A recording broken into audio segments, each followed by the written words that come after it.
राजस्थान के जैसलमेर में भगवान श्री कृष्ण के एक दयालु भक्त थे जिनका नाम था रमेश चंद्र। उनकी दवाइयों की दुकान थी। उन्होंने दुकान में भगवान श्री कृष्ण की एक छोटी सी तस्वीर एक कोने में लगी थी। वे जब दुकान खोलते साफ सफाई के उपरांत हाथ धोकर नित्य भगवान की तस्वीर को साफ करते और बड़ी श्रद्धा से धूप इत्यादि दिखाते।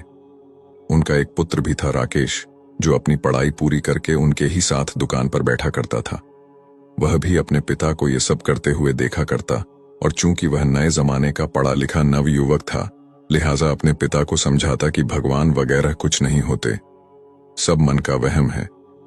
शास्त्र कहते हैं कि सूर्य अपने रथ पर ब्रह्मांड का चक्कर लगाता है, जबकि विज्ञान ने सिद्ध कर दिया कि पृथ्वी सूर्य का चक्कर लगाती है। इस तरह से रोज विज्ञान के नए नए उदाहरण देता, यह बताने के लिए कि ईश्वर नहीं है। पिता उसको स्नेह भरी दृष्टि से देखते और मुस्कुराकर रह जाते।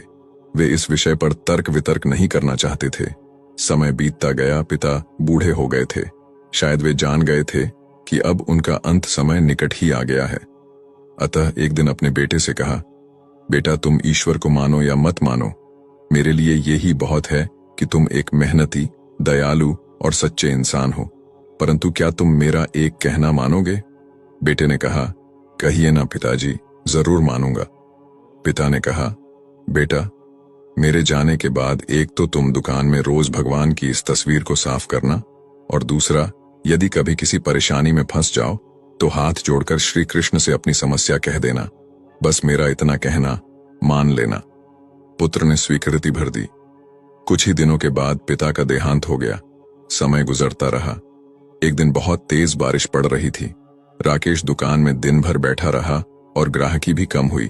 ऊपर से बिजली भी बहुत परेशान कर रही थी। जाती तो घंटों अंधेरा पसर जाता। तभी अचानक तेजी से एक लड़का भीगता हुआ दुकान में आया और बोला, भैया, ये दवाई चाहिए, मेरी माँ बहुत बीमार है। डॉक्टर ने कहा, ये दवा तुरंत ही 4 चम्मच यदि पिला दी जाए तो ही माँ बच पाएगी। क्या ये दवाई आपके पास है? राकेश ने पर्चा देखकर तुरंत कहा, हाँ, ये है। लड़का बहुत खुश हुआ और कुछ ही सेकंड में पैसे देकर दवा लेकर चला गया। परंतु ये क्या, लड़के के जाने के थोड़ी ही देर बाद राकेश ने जैसे ही काउंटर पर निगाह मारी तो पसीने के मारे बुरा हाल था, क्योंकि अभी थोड़ी देर पहले ही एक ग्राहक चूहे मारने की दवाई की शीशी वापस करके गया था। लाइट न होने की वजह से राकेश ने शीशी काउंटर पर ही रखी रहने दी कि लाइट आने पर वापस सही जगह पर रख देगा।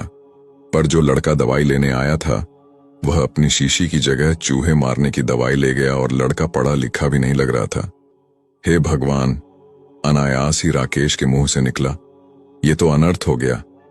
तभी उसे अपने पिता की बात याद आई और वह तुरंत हाथ जोड़कर भगवान कृष्ण की तस्वीर के आगे दुखी मन से प्रार्थना करने लगा कि हे प्रभु, पिताजी हमेशा कहते थे कि आप हैं।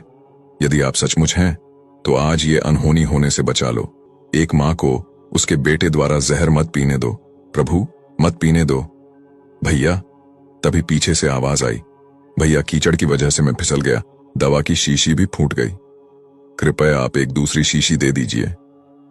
भगवान की मनमोहक मुस्कान से भरी तस्वीर को देखकर राकेश की आंखों से झरझर आंसू बह निकले। आज उसके भीतर एक विश्वास जाग गया था कि कोई तो है जो यह पूरी सृष्टि चला रहा है। प्रेम और भक्ति से भरे हृदय से की गई प्रार्थना कभी अनसुनी नहीं जाती। यही है करुण पुकार जिसको ईश्वर कभी अनदेखा नहीं करते।